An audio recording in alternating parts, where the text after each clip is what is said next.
Momen petugas security KAI bantu seorang lansia menaiki tangga di stasiun Gondangdia, aksinya banjir pujian.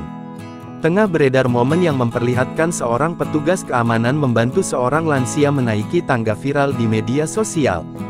Video tersebut viral usai diunggah oleh akun TikTok @nat_ndk2, hingga kini video itu telah ditonton lebih 180.000 kali tayangan.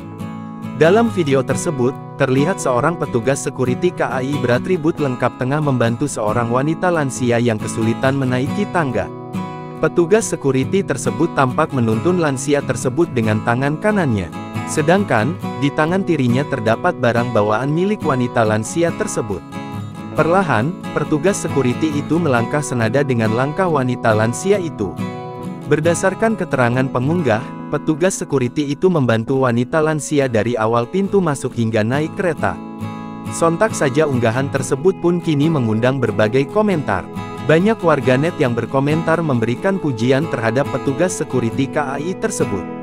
Namun, tak sedikit juga warganet yang mempertanyakan terkait tidak tersedianya fasilitas lift di stasiun tersebut. Download Tribun X sekarang, menghadirkan lokal menjadi Indonesia.